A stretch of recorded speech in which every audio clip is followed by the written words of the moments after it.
Hello friends, welcome to UXIS. My name is Pranav Singh और आज हम एक इम्पॉर्टेंट टॉपिक पे डिस्कस करेंगे जो हमारे अपकमिंग एग्जामिनेशन के लिए इम्पॉर्टेंट है। इन GS3 इंटरनल सिक्योरिटी और इंटरनेशनल ऑर्गेनाइजेशन और रिलेशंस की अगर हम बात करें तो GS2 very very important topic और ये लेक्चर भी बहुत इंपॉर्टेंट है। आप देख रहे होंगे last 3-4 days the important operation Sindoor was conducted by Indian defence forces. अब इस डिफेंस फोर्सेस के द्वारा ऑपरेशन सिंदूर किया गया जिसमें यह क्लियर स्टैंड किया गया, बोला गया कि this is the non escalatory approach. इसका मतलब कि भारत सिर्फ टेरर कैंप को खत्म करना चाहती थी, टेररिज्म को खत्म करना चाहती है, ना कि सिविलियंस और डिफेंस साइट्स को एक तरीके से टारगेट की है। ये भारत का हर प्रेस ब्रीफिंग में, हर प्रेस कॉन्फ्रेंस में जो हमारे डिफेंस पर्सन है और यहाँ तक मिनिस्ट्री ऑफ एक्सटर्नल अफेयर्स के जो स्पोक्स पर्सन है और साथ में एक्सटर्नल अफेयर्स के सेक्रेटरी हैं, उन्होंने भी यही क्लियर चीज़ किया है, नॉन एस्केलेटरी अप्रोच। लेकिन लास्ट 2 डेज में हमने देखा कि कैसे पाकिस्तान इंडिया को प्रोवोक कर रही है, टू हेड कॉलिजन करना चाहती है और वार जैसा सिचुएशन क्रिएट करना चाहती है। तो लास्ट 2 डेज में आप देखा होगा कि पाकिस्तान ने हमारे सिविलियंस और as well as defence sites को टारगेट किया है। उधमपुर, पठानकोट, जैसलमेर, पंजाब ऐसे जगहों पर टारगेट किया है जो हमारा डिफेंस और सिविलियन साइट्स है। और इंडिया चाहती है कि इस चीज़ को आगे आने वाले समय पे इसको एक तरीके से डीएस्केलेट किया जाए, लेकिन बार बार पाकिस्तान के द्वारा प्रहार करना और इंडिया को प्रोवोक करना ये दिखाती है कि वो चाह रही है कि इंडिया एक स्ट्रॉन्ग स्टेप ले और आने वाले समय में for the national security, for the national interest हो सकता है हम ये जो रिटेलिएशन देखें भारत के द्वारा वो स्ट्रॉन्ग देखें। तो आज हम ये समझेंगे जो ऑपरेशन सिंदूर है इसका जो बैकग्राउंड है ये क्यों इतना इंपॉर्टेंट हो जाता है, उसका बैकग्राउंड इस टॉपिक से आज हम समझेंगे। तो Pakistan complex wave of terror network, यही बैकग्राउंड है, यही चीज है जिसको लेकर पूरा दुनिया पाकिस्तान को एक तरीके से टेरर स्टेट बुलाती है और पाकिस्तान स्पॉन्सर टेररिज्म बुलाती है। यही फैक्टर है। जब आपने हिस्ट्री पढ़ा होगा, इंटरनेशनल रिलेशंस में भी पढ़ा होगा, इंडिया अफगानिस्तान और अफगानिस्तान के बारे में वर्ल्ड हिस्ट्री में, तो आपने देखा होगा व्हेन इन द सिचुएशन जो कोल्ड वॉर सिचुएशन चल रहा था तो उस समय USSR want to dominate in Afghanistan और यूएसए उसको ब्लॉक करना चाहती थी, जिसमें यूएसए ने एक तरीके से प्रॉक्सी ऑर्गेनाइजेशन और प्रॉक्सी मिलिटेंट बनाया। पाकिस्तान भी बहुत इंपॉर्टेंट रोल प्ले कर रहा था, लेकिन after the disintegration of USSR और जैसे जैसे यूएसए ने वहाँ से अपना स्टेप पीछे लिया, ये नेटवर्क बड़ा बनते गया और become a powerful and this all are the important proxy organisation of Pakistan, जिसका एक ही मकसद था इंडिया में दहशत फैलाना। एक कंसेप्ट लेकर, एक आइडियोलॉजी लेकर ये बढ़ते हैं कि to free Kashmir from India, religious ideological को आगे बढ़ाते हैं। तो this all are the important जो इंडिया का ये अगेंस्ट उनके पीस और स्टेबिलिटी, इंडिया के नेशनल इंटरेस्ट को पे सवाल उठाना और उनको एक तरीके से चैलेंज करना, and they all are the important organisation, proxy organisation of Pakistan. इसलिए पाकिस्तान को पाकिस्तान टेरर स्टेट भी बोला जाता है और इस टेररिज्म को पाकिस्तान स्पॉन्सर टेररिज्म बोला जाता है। तो ना कि इंडिया, यहाँ तक कि जितने इंटरनेशनल ऑर्गेनाइजेशन है या बड़े बड़े ग्लोबल कंट्रीज है वो सारे इस ऑर्गेनाइजेशन को सैंक्शंस लगाए हुए हैं। इंटरपोल हो, यूएस हो, यूके हो, यूरोपियन यूनियन हो, इंडिया हो, सारे लोग ने, जैसे मोहम्मद, लश्कर तोयबा, मुजाहिदीन, ये सारे ग्रुप को एक तरीके से बैन किया हुआ, इंटरनेशनल सैंक्शंस लगा हुआ है। एंड नंबर 2 है हाफिज सईद हो या मसूद अजहर हो in the US terror list हो या टेररिज्म लिस्ट हो। तो this is very important to understand कि ये जो इनका नेटवर्क है, ये जो इंपॉर्टेंट नेटवर्क है, जो कम्प्लेक्स है, वो पाकिस्तान से कैसे लिंक है और क्या इनका इंपॉर्टेंट बैकग्राउंड है। तो हमारा हर ऑर्गेनाइजेशन को समझेंगे और भारत में जितने आतंकवादी घटना हुआ है उनका रोल, इन सब का उनका उसमें रोल कैसा है वो हम समझेंगे। अगर हम मुंबई अटैक की बात करें, ताज होटल का जो अटैक हुआ था, या मुंबई ट्रेन ब्लास्ट की बात करें, पार्लियामेंट अटैक की बात करें, जर्मन बेकरी पुणे में जो अटैक हुआ था उसकी बात करें, देयर आर सेवरल इंसिडेंट जहां पे टेररिज्म अटैक हुआ है, भारत पे टेरर अटैक हुआ है। इन सब में किसी ना किसी का एक इम्पॉर्टेंट हाथ रहा और उन्होंने जवाबदेही लिया। जो लास्ट पहलगाम में जो भी अटैक हुआ उसमें भी टीआरएफ का नाम निकल कर आया। तो for that reason this complex network of terror in Pakistan कैसे ऑपरेट किया जाता है, क्या फॉर्मेशन का क्या कारण है, क्या इनका बैकग्राउंड है, हम इस वीडियो से समझेंगे। Again this is very important for the internal security GS3 as well as international relations. तो हम सबसे पहले बात करते हैं लश्कर e Taiba. Lashkar e Taiba this organisation is one of the important organisation, और ये एक तरीके से आप बोल सकते हैं प्रॉक्सी ऑर्गेनाइजेशन ऑफ पाकिस्तान।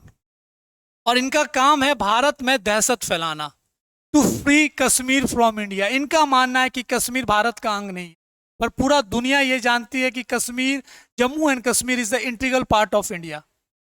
तो हम जब LET की बात करते हैं, लश्कर ए तैयबा की बात करते हैं, they calls for the liberation of Indian Kashmir, जो इस जन्म में क्या 7 जन्म में भी नहीं पूरा हो सकता। Founded in 1990 by Hafiz Muhammad Saeed, who is also called Hafiz Saeed. Hafiz Saeed. तो दिस इज वेरी इंपॉर्टेंट। इनका जो प्रोसीजर है काम करने का, फंडिंग, हम उस पर भी बात करेंगे। अगर हम मुंबई अटैक की बात करें इन 2008 जो मुंबई पे ताज और जितने जगह पे जो अटैक हुआ था, जो Ajmal Kasab enter into India by the sea, वो इन्हीं का एक इंपॉर्टेंट मेंबर था। And Kasab was executed by India in 2012। तो मुंबई में जो जो अटैक हुए इन 2012 और 2008 में, जो मुंबई ब्लास्ट हुआ था, train blast, Mumbai train blast, उसमें भी इसी ऑर्गेनाइजेशन का हाथ था और वो भारत में दहशत फैलाना चाहती है। तो for that reason India always want to target this organisation, और चाहती है भारत कि इस इंसान को भारत में लाना और जो जुडिशरी प्रोसेस है उसके थ्रू इसको सजा देना, क्योंकि बहुत सारे इनोसेंट पीपल का जो किल हुआ है उसमें इसका हाथ रहा है। तो this is one of the important proxy organisation of Pakistan, and Pakistan openly sponsor this organisation and particular want to save this person. तो कभी कभी पाकिस्तान को यह लगता है कि हम क्यों इंटर करें वॉर में, हमारे पास ऐसे ऑर्गेनाइजेशन है, हमारे पास ऐसे लोग हैं जो इंडिया में दहशत फैला सकते हैं without any firing any sort of bullet from border, और उसमें वो बहुत इंपॉर्टेंट ब्लास्ट कर देती है। भारत में बहुत सारे ऐसे ऐसे घटना करते हैं। तो जो मुंबई ब्लास्ट भी हुआ था 2008, उसमें इसी ऑर्गेनाइजेशन का हाथ था। अगर हम दूसरी एग्जांपल देखें, एक जर्मन बेकरी करके था पुणे में, जर्मन बेकरी में is one of the important, जहां पे एक बॉम्ब ब्लास्ट हुआ था, बॉम्ब ब्लास्ट इन 2010, जिसके पीछे सिमी का हाथ था। सिमी को भारत में एक तरीके से टेरिटरी एक तरीके से इस ऑर्गेनाइजेशन को भी टेररिस्ट ऑर्गेनाइजेशन घोषित किया गया हुआ है। तो इस सिमी के साथ साथ LET का, लश्कर तैयबा का भी हाथ रहा इसमें। तो ये बड़ा इंपॉर्टेंट है कि ये इतनी बड़ा ऑर्गेनाइजेशन है जिसके ऊपर इंटरनेशनल सेंसन्स लगा हुआ है, और आज के डेट में हमारे लिए सबसे बड़ा इंपॉर्टेंट एक बोल सकते हैं कि ऐसा ऑर्गेनाइजेशन जिसको हम रोकने में कभी कभी विफल रह जाते हैं। तो जो अभी आप लेटेस्ट अटैक देखे हैं पर्टिकुलर ऑन द ऑपरेशन सिंदूर, उसमें जो एक इंपॉर्टेंट एरिया को टारगेट किया गया वो उनका हेडक्वार्टर है, दिस वन, मरकज तैयबा मुरीद के, ये जो इंपॉर्टेंट एरिया है इसी को टारगेट किया गया, इनका ये हेडक्वार्टर है। ये वन ऑफ द हेडक्वार्टर है जो POK में है। और भी इनके हेडक्वार्टर्स हैं जो लाहौर, इस्लामाबाद, कराची से ऑपरेट किया जाता है। तो इस एरिया को, इस हेडक्वार्टर को भारत की सेना ने एक तरीके से पूरा डिस्ट्रॉय कर दिया था, और ये सबको पता है कि यहीं से ऑपरेट किया जा रहा है। इनके जितने ऑफिशियल्स हैं, जितने टेररिस्ट हैंडलर्स हैं, सबको यहीं से ट्रेन किया जाता है। Ajmal Kasab was trained here, Ajmal Kasab was trained here. तो भारत के सेना को भी पता था अगर इसको डिस्ट्रॉय कर देंगे तो आने वाले समय में इनका कमर एक तरीके से इनका पूरा बेस खत्म हो जाएगा। And this is one of the important headquarter in the PoK.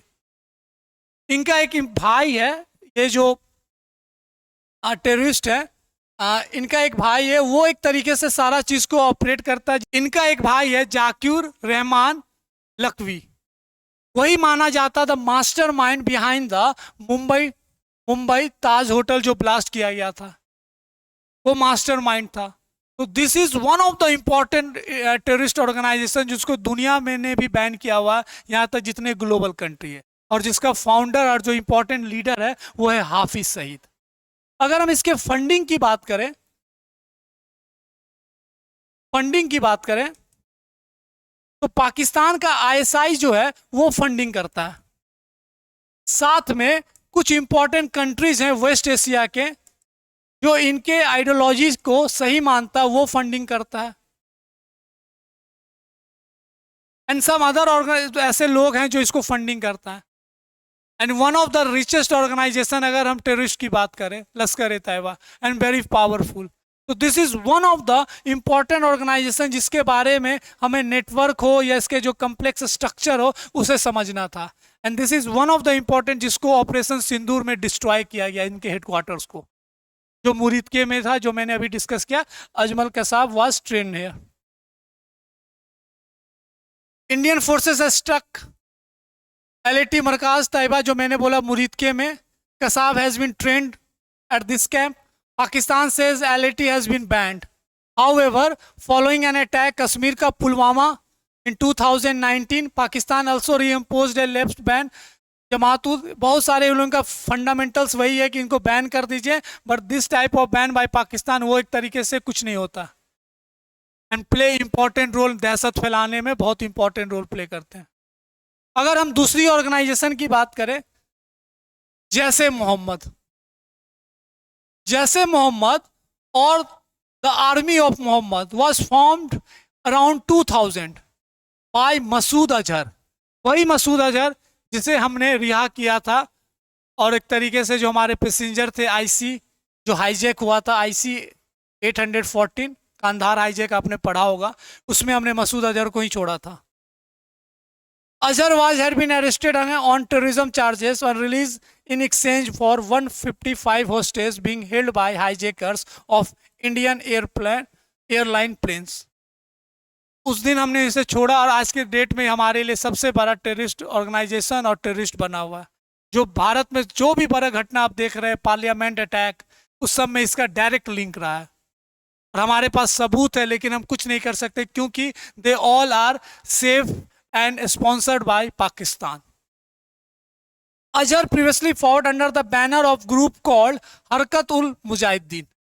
उसके बाद इन्होंने अपना ऑर्गेनाइजेशन बनाया which call for Kashmiri to be united with Pakistan and has been linked with to Al-Qaeda। इनके लिंक अल-कायदा से भी रहे, और इनका जो पहला ऑर्गेनाइजेशन था इसका जो हरकत उल मुजाहिदीन, तो ये बहुत बड़ा टेररिस्ट ऑर्गेनाइजेशन है, और इसके भी हेडक्वार्टर को ऑपरेशन सिंदूर में डिस्ट्रॉय किया है जो भवालपुर में था। According to UN secretary council, जैसे Mohammad also had links with al Qaeda, Osama bin Laden and the Taliban. क्योंकि मैंने शुरुआती में बताया, जो हिस्टोरिकल बैकग्राउंड देखिएगा, क्यों पाकिस्तान स्पॉन्सर टेररिज्म और पाकिस्तान टेरर स्टेट बोला जाता है। जब ये अफगान यूएसएसआर और यूएसए के बीच में क्लैश हो रहा था, उसमें पाकिस्तान ने बड़ा फायदा उठाया, और they want the nurturing the Taliban. और आज के डेट में यही जो ऑर्गेनाइजेशन है वो पाकिस्तान के संरक्षण में पूरे दुनिया में दहशत फैला रहे हैं। पाकिस्तान बैंड जैसे मोहम्मद इन 2002 after the group along side लश्कर ए तैयबा। तो ये तो बैन करते हैं, पर ये बैन एक तरीके से दुनिया को दिखाने के लिए होता है, बट आफ्टर द जुडिशरी जो प्रोसेस होता है उसमें ये बाइज्जत बरी हो जाते हैं। और उसके बाद इनका काम क्या रहता है, sponsor from the ISI, sponsor from the Pakistan, और ये भारत में और अलग अलग दुनिया के जगहों पे दहशत फैलाते हैं। लेकिन ये भारत को सबसे ज़्यादा टारगेट किए हुए हैं क्योंकि इनका मानना है कि पाकिस्तान का अंग है कश्मीर, और वो कश्मीर को एक तरीके से फ्री करके रहेंगे। तो मैंने शुरुआती दौर में ही कहा था कि ये तो इस जन्म में क्या अगले 7 जन्म में नहीं हो सकता, क्योंकि कश्मीर, जम्मू एंड कश्मीर भारत का एक इंटीग्रल पार्ट है। तो पार्लियामेंट में जो अटैक हुआ था in 2001, this man was the mastermind behind this, Masood Azhar. अगर हम बात कर रहे थे this the British born Ahmed Omar Saeed Sheikh, this one who was convicted killing US journalist Daniel Pearl in 2002, was also a member of Jaish-e-Mohammed. Pearl was the Wall Street Journal South Asia bureaucrat, जो एक यहूदी, वो था यहूदी का, पहले इजराइल फलस्तीन जो आप पढ़ते होंगे, यहूदी था, वो वहाँ का रहने वाला था, उसका नागरिक, लेकिन वो बेसिकली इस ऑर्गेनाइजेशन के लिए काम करता था। उसको किडनैप किया गया फ्रॉम द कराची और उसके बाद उसको मर्डर कर दिया गया। And this man is also the important, अभी आप न्यूज़ में पढ़ रहे होंगे हमेशा अहमद उमार सईद शेख को लेकर, this is also one of the mastermind behind the Mumbai blast. तो ये भी एक इम्पॉर्टेंट है जिसके बारे में हमें जानना चाहिए, जिसको पाकिस्तान एक तरीके से स्पॉन्सर करती और एक तरीके से संरक्षण देती। नेक्स्ट अगर हम बात करें, अभी हमने बात किया था जैश ए मोहम्मद का, इसके भी हेडक्वार्टर को भारत सेना ने डिस्ट्रॉय किया था। जैश ए मोहम्मद मैंने अभी बताया, जैश ए मोहम्मद का हेडक्वार्टर कहाँ था? मरकज सुभान अल्लाह, भवालपुर। तो इसका हेडक्वार्टर है। कुछ अगर अदर हेडक्वार्टर्स की बात करें, अदर कैंप्स की बात करें, तो this one is the Jaish e Mohammad, Bilal camp, Abbas Kotli, तो this also are the important Sarjal Tehra Kalan, ये भी अंदर इम्पोर्टेंट ऑर्गेनाइजेशन के क्वार्टर्स बने हुए थे, जहाँ पे टेरर कैंप बने हुए थे, जहाँ पे टेररिस्ट ऑर्गेनाइजेशन टाइप का ट्रेनिंग चल रहा था। इस सब को भी भारत की सेना ने डिस्ट्रॉय कर दिया। जब हमने बालाकोट स्ट्राइक किया था तो उस समय भी इसके जो इम्पोर्टेंट एरियाज थे, जो साइट्स थे, उसको भी हमने डिस्ट्रॉय किया था जैसे मोहम्मद का। तो ये भी बड़ा इंपॉर्टेंट था। फिर भी इन्होंने इम्पोर्टेंट हेडक्वार्टर और बड़ा सा कैंप बना लिया, अराउंड 100 एकर्स। एक तरीके से पैसा बहुत ज़्यादा है और पाकिस्तान जैसे स्टेट का संरक्षण है, स्पॉन्सर्ड है।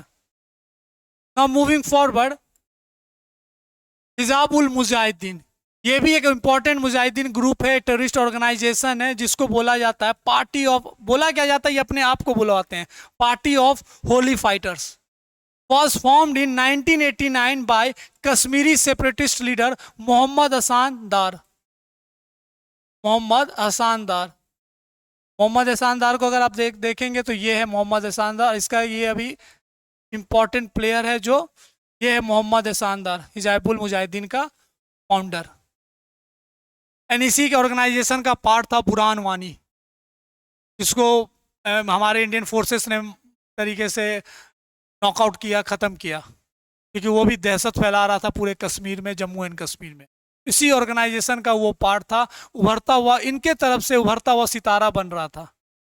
तो भारत की सेना ने दहशत फैलाने के टेररिस्ट में उसके मार गिराया। तो ये फाउंडर है असगर, और ये एक तरीके से अभी इस ऑर्गेनाइजेशन को देखता है।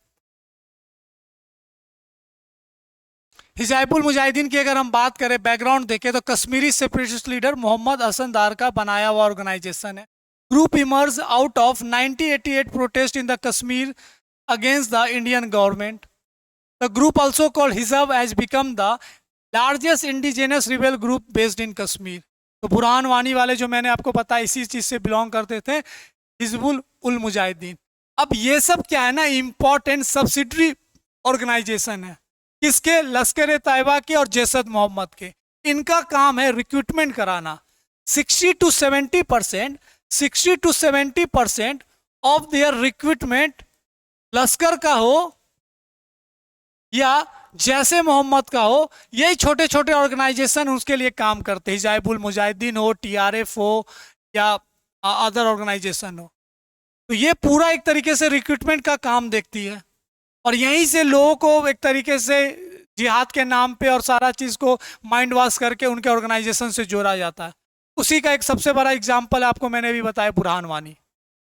तो दिस ऑर्गेनाइजेशन का मेन काम है दहशत फैलाना और मेनली रिक्रूटमेंट करना। और हम ऑर्गेनाइजेशन की अगर बात करें तो दिस वन, ये पहलगाम जो टेररिस्ट अटैक हुआ था उसमें ये नाम निकल कर आया था। The resistance front. The resistance front. The TRF emerged in 2019 following the Indian government suspension of Article 370. जब भारत की जो संविधान है, भारत के जो पार्लियामेंट है, जब आर्टिकल 370 को एक तरीके से एब्रोगेट किया, उसके बाद ये ऑर्गेनाइजेशन न्यूज में रहा. However, the group was not widely known before the Pahalgam attack, which it took responsibility for in April via the Telegram messaging app, on which said it was opposed to the granting of residency permit to the outsider. तो ये भी एक तरीके से subsidiary group है लश्कर तैयबा और जैसे मोहम्मद का. तो ये कश्मीर में दहशत, वहाँ के लोगों को माइंड वॉश करना, इंडियन गवर्नमेंट के खिलाफ भड़काना, यही काम है. और 370 आर्टिकल जब हटा था उसको लेकर ये इंपॉर्टेंट ऑर्गेनाइजेशन बना था, ये फ्रंट बना था. और पहलगाम अटैक में ये पहली बार न्यूज़ में रहा, और जिन्होंने टेलीग्राम के थ्रू इन्होंने माना कि इस अटैक के पीछे हमारा जिम्मेदारी है. Since the repeal of Article 370, non-Kashmiris have been granted residency permit to settle. जो उसमें बात है आर्टिकल 35A कि किसी भी बाहरी कश्मीरी के लोग वहाँ पे भारत के सिटीजन अपने देश में कहीं भी ज़मीन ले सकते हैं, कहीं भी प्रॉपर्टी बना सकते हैं. There is a stock fear that Indian government is trying to change the demographics of Kashmir, whose population is nearly all Muslim. इनका मानना था, ये जो अलग धारणा लेकर बैठे हुए कि कश्मीर सिर्फ मुस्लिम का है. कश्मीर भारत के नागरिक का है. कोई भी भारत का जो स्टेट है वो किसी भी नागरिक का है. कोई भी कहीं भी फ्रीडम टू मूवमेंट है. हमारे पास मौलिक अधिकार है, फंडामेंटल राइट्स है. We can move anywhere, we can buy property anywhere, we can reside. ये हमारा फ्रीडम है, राइट टू फ्रीडम है. लेकिन वो दहशत से, वो आतंक से वो फैलाना चाहते हैं और इस चीज़ को रोकना चाहते हैं. तो this is also one of the important organisation जिसका ऑपरेशंस और कंट्रोल पाकिस्तान है. ये मैंने अभी बताया आपको, this is one of the important. इस ऑर्गेनाइजेशन से रिलेटेड जितने भी सारे चीज थे उसको भारत ने ऑपरेशन सिंदूर में डिस्ट्रॉय किया. मरकज सुभान अल्लाह जो ने बताया था जैसे मोहम्मद का हेड क्वार्टर है. इसके अलावा लाहौर कराची में है. मुरीद के जैसे मोहम्मद का हेड क्वार्टर, लश्कर तैयबा का हेड क्वार्टर, इसको भी डिस्ट्रॉय किया गया. ये सब भी इम्पोर्टेंट टेरर कैंप्स थे, इन सबको भी डिस्ट्रॉय किया गया. और इससे पहले भी बालाकोट एयर स्ट्राइक में जैसे मोहम्मद के इम्पोर्टेंट एरियाज को, इम्पोर्टेंट टेरर कैंप को तरीके से डिस्ट्रॉय किया गया. तो this all are the important network operated from the Pakistan, and we can say this all are the important proxy organisation. और एक ही मकसद है, भारत में दहशत फैलाना, भारत में आतंक फैलाना. और जिसको लेकर भारत ने इस बार फाइनल डिसीजन ले लिया कि we will clean all the terrorist camp और टेररिज्म फ्रॉम पाकिस्तान. लेकिन हमारा लड़ाई सिर्फ टेररिज्म और टेररिस्ट से, आतंक और आतंकवादी से. हमारा लड़ाई पाकिस्तान के सिविलियन से नहीं, हमारी लड़ाई पाकिस्तान के मिलिट्री से. अगर मिलिट्री सपोर्ट करती है टेररिस्ट को, अगर टेररिज्म को, तो हमारी लड़ाई पाकिस्तान के गवर्नमेंट से भी है, पाकिस्तान के मिलिट्री से भी है. भारत इस चीज़ को हमेशा क्लियर स्टैंड है और पूरे दुनिया में यही मैसेज दे रहा, जिसको लेकर सारे ग्लोबल कंट्रीज हैं वो भारत के साथ खड़े हैं. लेकिन पाकिस्तान चाहती है कि प्रॉक्सी ऑर्गेनाइजेशन हमेशा एक तरीके से लाइव रहे और उनका काम आसान करे दहशत फैलाने में. तो ये इंपॉर्टेंट चीज़ है भारत के नेशनल इंटरेस्ट को देखते हुए, नेशनल सिक्योरिटी को देखते हुए, कि हमें भारत पाकिस्तान का जो इम्पोर्टेंट वेब ऑफ टेरर है, नेटवर्क है, उस चीज़ को समझना. जो हमने एक एक इम्पॉर्टेंट ऑर्गेनाइजेशन को देखा, समझा, और द इंटरनल सिक्योरिटी पेपर हो या इंटरनेशनल रिलेशंस हो, हमारे लिए बड़ा इंपॉर्टेंट हो. वो अगर LLT हो, जैसे मोहम्मद हो, हिजाबुल मुजाहिदीन हो, या उनका भाई असगर हो, या दार हो, या सईद शेख हो, ये this all are the important person जो भारत में दहशत फैलाती है. तो ये important lecture regarding the internal security है. इस चीज़ को अच्छे से समझिए. बहुत इंपॉर्टेंट इंफॉर्मेशन है regarding the Pakistan complex web of terror network. हम नेक्स्ट वीडियो में कुछ इंपॉर्टेंट टॉपिक्स पे डिस्कस करेंगे for the GS2 as well GS3. तब तक आप अच्छे से पढ़िए. एंड नाउ द टाइम, समय को सही से यूटिलाइज कीजिए. द लास्ट मोमेंट है, अच्छे से आप मेहनत कीजिए. फिर हम मिलते हैं नेक्स्ट वीडियो में. तब तक अपना ध्यान रखिए. Take care. Thank you.